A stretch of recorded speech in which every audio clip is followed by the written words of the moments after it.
Hey guys, it's Brian Storm, and we're back with some more NHL 17 tips. So we're about 40 videos into my series on how to play NHL 17, and you'd think that passing should have been one of the first 5 videos I came out with. It's a really basic mechanic that everyone should be good at, but there's a lot that you can do with passing so that you can set yourself apart from your opponent. So I'm going to have a Hut Division 1 game in the background right now while I talk about some general passing tips, and then later on we're going to get into some more advanced stuff where I have a bunch of clips for you guys to understand the concepts better. So the first thing that you should know when it comes to passing is which button to use to pass, and that's right trigger or R2 depending on the console. There are some people out there in drop-in games that don't know how to use the passing button. They just hold on to the puck forever because they don't know which button it is. So be sure to let them know, unless they're on like hybrid or 94 controls, which is probably going to be A or X on the PlayStation, but who cares? If you're not on skill stick by now, well then you're at a major disadvantage. Alright, now that we have the most important prerequisite out of the way, which is where the button was, we can now get into the art of passing. So next we have aiming. That's with the left stick, alright? We got that out of the way too. In most cases, you want to aim where the player that you're passing to is going to be. You have to take into account the momentum, the velocity of the puck, the angle, the trajectory, wind shear, friction, or basically you can just pass right in front of the person you're trying to get the pass to. This applies very often to 2-on-1 situations or 2-on-0 situations where you want to pass it to your player for the one-timer. And it kind of depends on where that player is. If he's a little bit behind you, then you can pass it straight to the right or straight to the left. But if he's about the same distance as you, when you're going in on the goalie, you have to pass it in front of him a little bit. Remember, you're aiming for his stick when you go for the pass, not at his skates. Most certainly not the shadow behind him. Make sure not to also pass at like a 45-degree angle top right. It's only just a little bit higher than a straight pass. That being said, remember that the straight passes are the easiest ones because they'll always go where you want them to. As long as you don't have like a broken controller or a broken thumb or anything. Let's take a break from the gameplay and talk a little bit more about passing accuracy with a thing called Pass Assist. It's found in the menus here if you go over to controller settings, and right there it says Online Pass Assist Percentage. You want to play around with the slider so that you can be as comfortable as you can with your passes. EA tries to help you sometimes by magnetizing where your pass is going to go to whichever player you want. And if you feel that's messing you up because you want to do something different, like pass it to a different guy, you want this aim assist pretty low. While if you feel like your passes are pretty much never reaching the player that you want them to, then you want it on the high end. Keep in mind that also the passing stat affects how well your pass is going to be. Which means if all of your guys have 99 passing, you could probably get away with having this aim assist at 0%.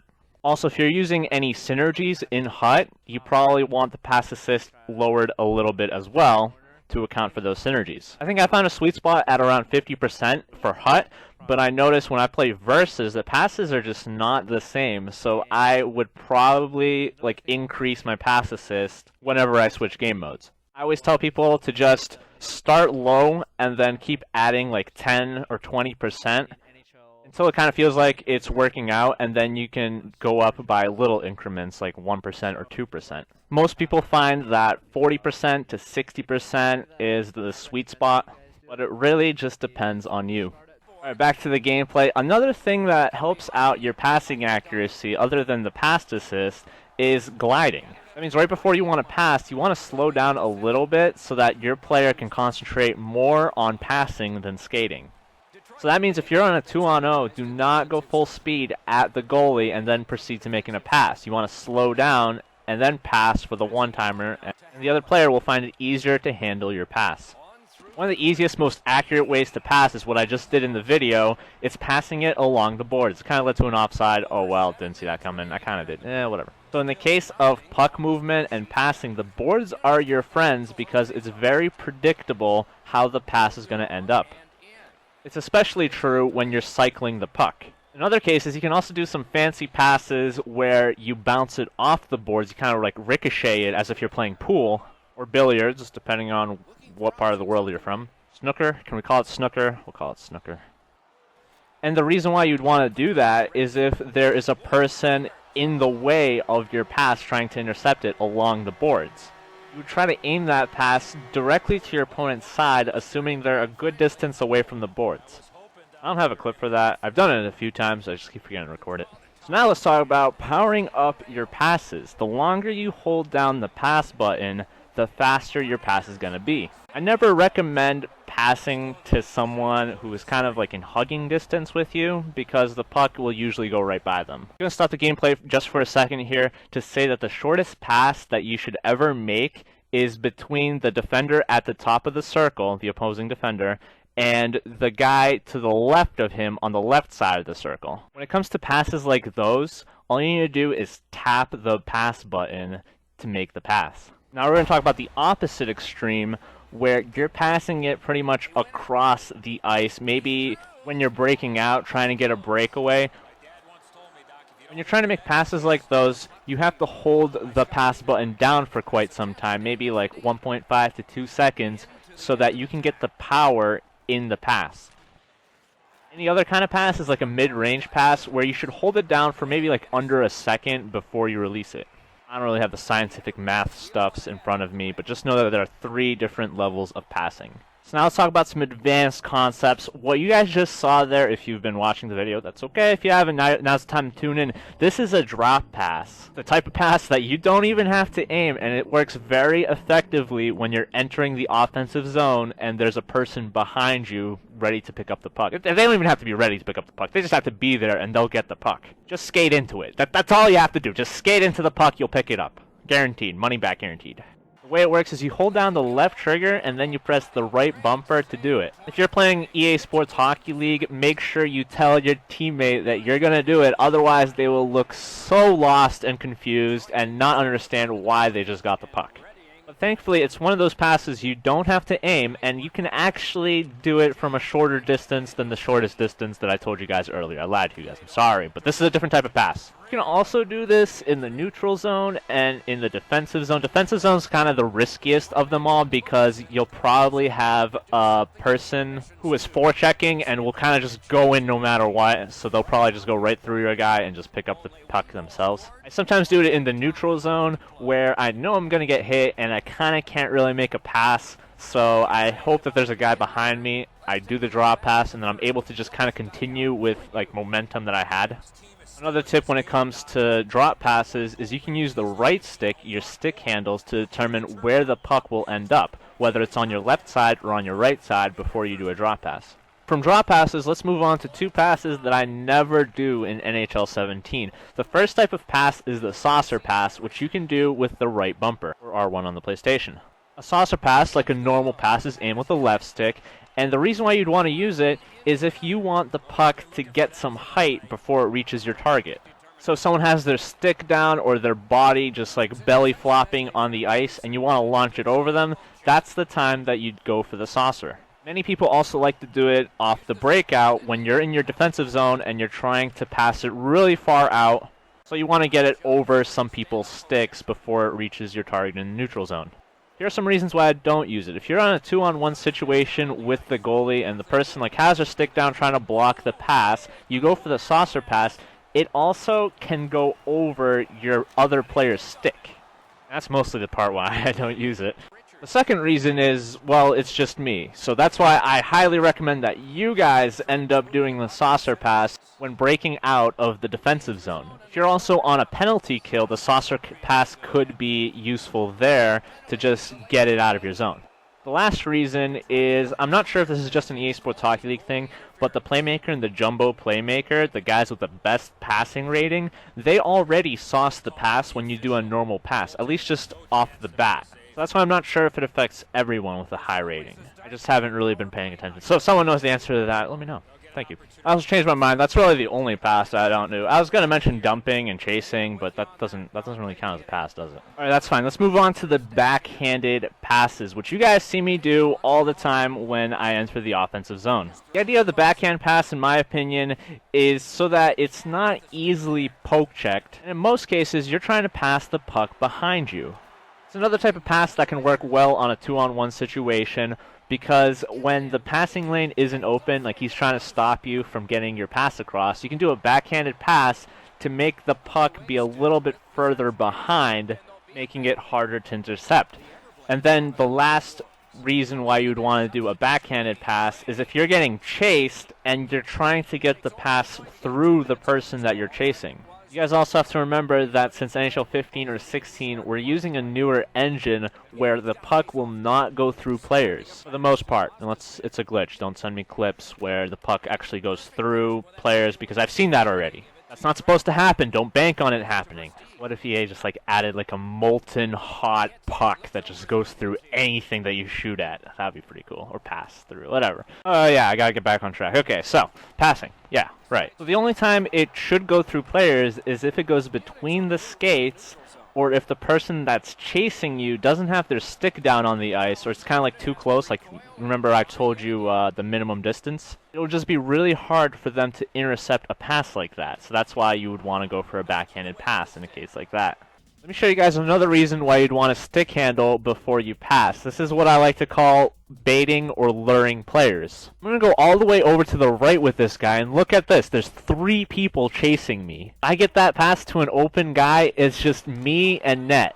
I guess it just gives me a better chance of scoring. So that play could have easily been done on the backhand if I was using a lefty instead of a righty. So protecting the puck before you make the pass is important, not with the A or the X button, just with regular stick handles. At this time, I also want to tell you guys that I have a video based on cycling the puck, which goes a little bit more into detail on how to pass the puck in the offensive zone, which you guys should definitely check out. I highly recommend it, not just because it's my video, but because it can also help you out.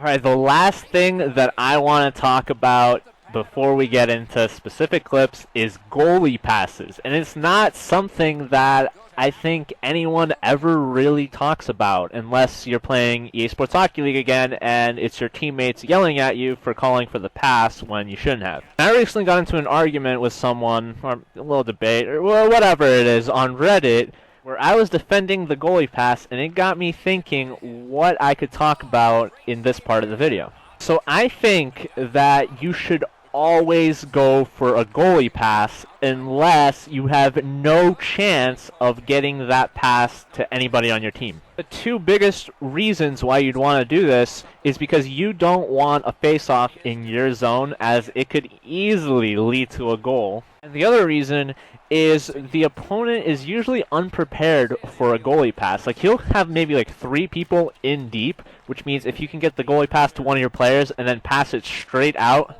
for the breakout, especially if you have leave zone early on as a strategy, it often leads to breakaways or odd man rushes. I think it's important that you guys do this early, like before you get into Division 1, because in Division 1, people are at their most aggressive. They will be all over you and your goalie.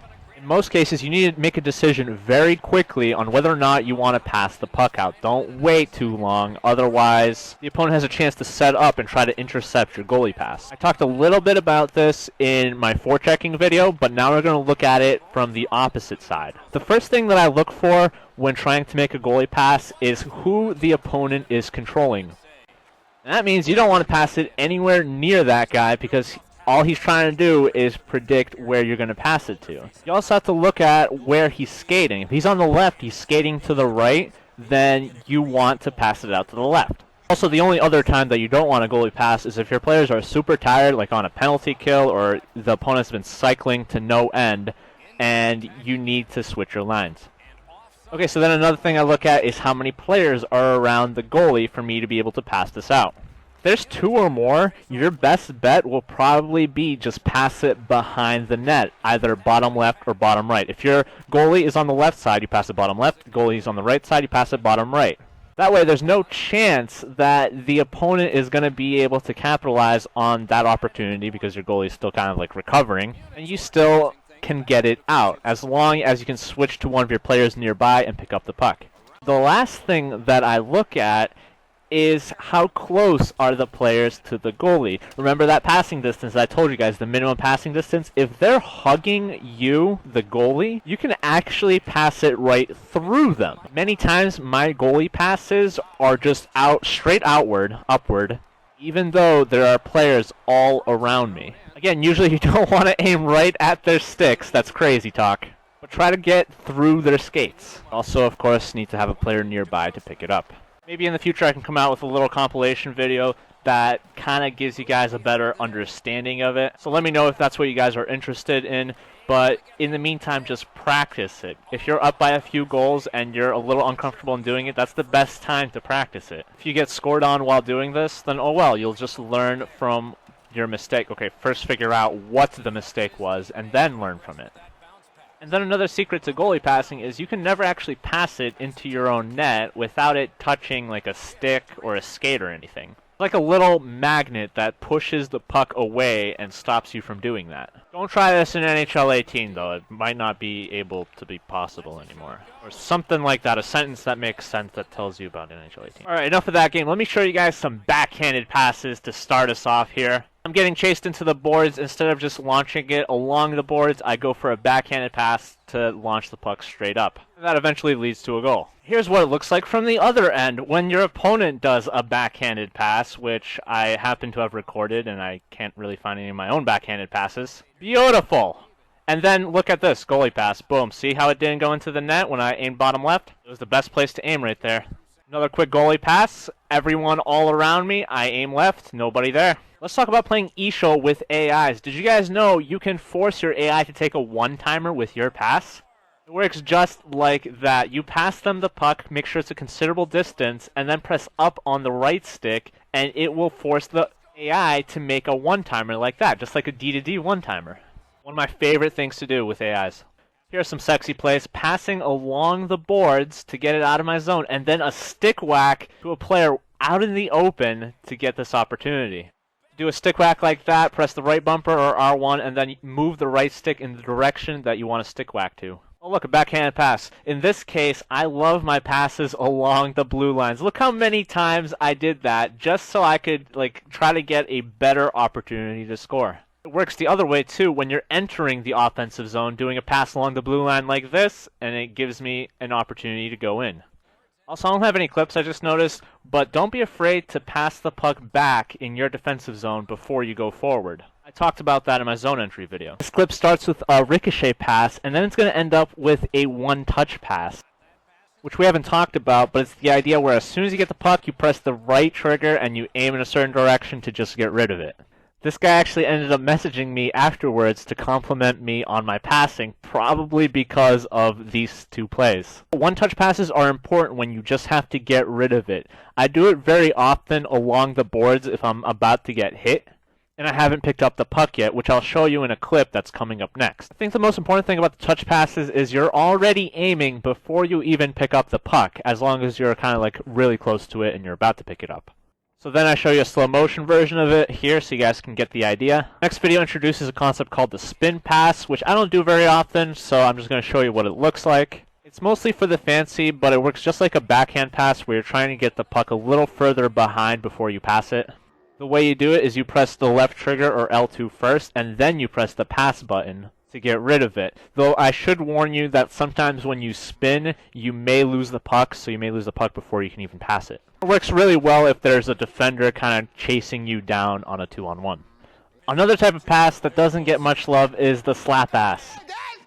Yes, man. Good game. Slap ass.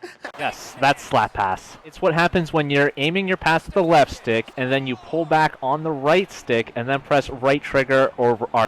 It's more for shooting and deflecting than it actually is passing, but it's still a slap ass. Many people like to do it from the blue line, and instead of taking a D-to-D one-timer, they go for a slap pass. But don't be afraid of passing the puck to the front of the net like I'm about to do here. If this pass makes it to the recipient, the goalie is so lost and confused that you're pretty much shooting at an empty net. Finally, before I let you guys leave this video, I'm going to show you guys my favorite passing play, and it's the triangle pass. You're not passing once, you're passing twice to completely screw over the goalie and the opposing player. That one was nice, but the next one is even better. So give these a shot. Let me know what you guys think of the video, what you guys think of the tips.